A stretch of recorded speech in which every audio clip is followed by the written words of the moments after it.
Hello, it's Melissa, the insurance exam queen, and we're going to talk about types of liability. So this is going to come from like the P&C chapter, general chapter, and you want to know all three types of liability. So the first type is called absolute, and this one is like Joe Exotic all day long. Like everything Joe Exotic does. He's got pet tigers, he's got swimming pools, he's got explosives, and he's just all the time. That is absolute liability.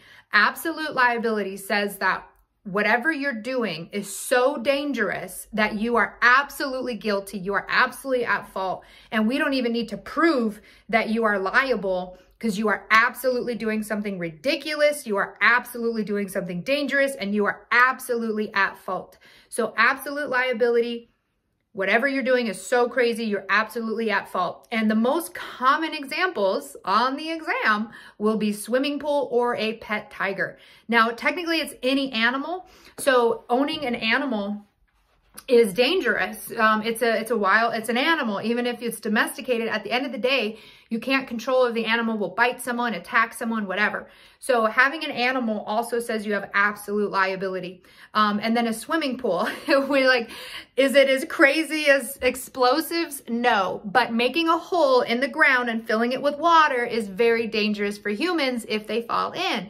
So swimming pools and animals are part of absolute liability. The next one is vicarious liability. And this actually comes from Old English law, which says that the master will take care of the servant, or that the master is responsible for the servant. And what that translates to today is that the parent is responsible for the child, or that the employer is responsible for the employee. So vicarious liability, and it ultimately comes down to like, who has the money to pay? The parent has more money than the child. The employer has more money than the employee. So it will come down to who has the money and who is responsible. This one will almost always be talking about parents and children. And sometimes they do throw in there Old English law. They'll say which type of liability is based on an Old English law, and it would be vicarious. The last one is strict. And what I wrote here was strictly products, because strict liability is about products. It's like the exploding cell phone, and it's the liability that a company has. If they create a product that is faulty or, hurts somebody, they are liable for that. So strict is strictly products, products. You're looking for a product. Many times people will confuse absolute and strict, because absolute says you're absolutely guilty and they don't need to prove fault because it's already proof, because of what you're doing is absolutely ridiculous. And then strict says regardless of fault or negligence. And so those can kind of be, confusing, but with strict, it has to be talking about a product, a cell phone, a tire.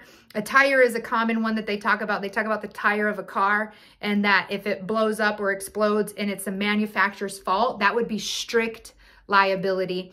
Exploding cell phones would be another example. So strict liability is products. You really need to see them talk about a product in order for it to be strict.